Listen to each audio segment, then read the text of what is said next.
Hip pocket law. Legal advice. Any discussion about what to do while waiting for the lawyer has to be qualified by pointing out that from the moment of arrest through the court appearances, cops tend to disregard the defendant's rights. Nonetheless, you should play it according to the book whenever possible, as you might get your case bounced out on a technicality. When you get busted, rule number 1 is that you have the right to remain silent. We advise that you give only your name and address. There is a legal dispute about whether or not you are obligated under the law to do even that, but most lawyers feel you should. The address can be that of an office if you're uptight about the pigs knowing where you live. When the pigs grab you, chances are they are going to insult you, rough you up a little, and maybe even try to plant some evidence on you. Try to keep your cool. Any struggle on your part, even lying on the street limp, can be considered resisting arrest. Even if you beat the original charge, you can be found guilty of resisting and receive a prison sentence. Often, if the pigs beat you, they will say that you attacked them and generally charge you with assault. If you are stopped in the street on suspicion, which means you are black or have long hair, the police have the right to pat you down to see if you are carrying a weapon. They cannot search you unless they place you under arrest. Technically, this can only be done in the police station where they have the right to examine your possessions.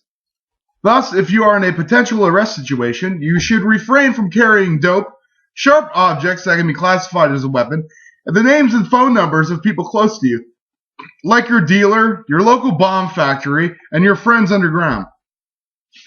Forget about talking your way out of it or escaping once you're in the car or paddy wagon. In the police station, insist on being allowed to call your lawyer. Getting change might be a problem, so you should always have a few dimes hidden. Since many cases are dismissed because of this, you'll generally be allowed to make some calls, but it might take a few hours. Call a close friend to tell him to get all the cash that can be quickly raised and head down to the courthouse. Usually the police will let you know where you'll be taken. If they don't, just tell your friend what precinct you're being held at, and he can call the Central Police Headquarters and find out what court you'll be appearing in. Ask your friend to also call a lawyer, which you also should do if you get another phone call. Hang up and dial a lawyer or defense committee that has been set up for demonstrations.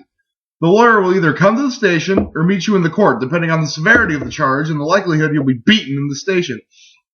When massive demonstrations are occurring where a number of busts are anticipated, it's best to have lawyers placed in police stations in the immediate vicinity. The lawyer will want to know as many details as possible of the case, so try and concentrate on remembering a number of things since the pigs aren't going to let you take notes. If you can, remember the name and badge number of the fink that busted you. Sometimes they'll switch arresting officers on you. Remember the time, location of the bust, and any potential witnesses that the lawyer might be able to contact.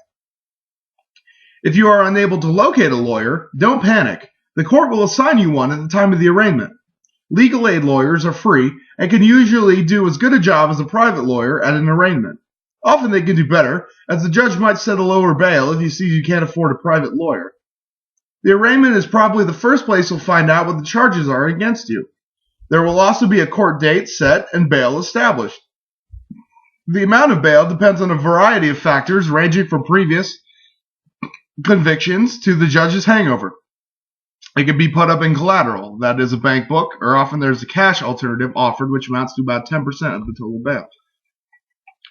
Your friend should be in the court with some cash. At least $100 is recommended. For very high bail, there are bail bondsmen in the area of the courthouse who will cover the bail charge for a fee, generally not to exceed 5%. You will need some signatures of solid citizens to sign the bail papers and perhaps put up some collateral. For bail over $50,000, check out the possibility of putting up state bonds. Once you get bailed out, you should contact a private lawyer, preferably one that has experience with your type of case. If you are low on bread, check out one of the community or movement legal groups in your area. It is not advisable to keep the legal aid lawyer beyond the arraignment if at all possible. If you're in a car or in your home, the police do not have a right to search the premises without a search warrant or probable cause. Do not consent to any search without a warrant, especially if there are witnesses around who can hear you. Without your consent, the pigs must prove probable cause in the court. Make the cops kick in the door or break open the trunk themselves. You are under no obligation to assist them in collecting evidence, and helping them weakens your cause.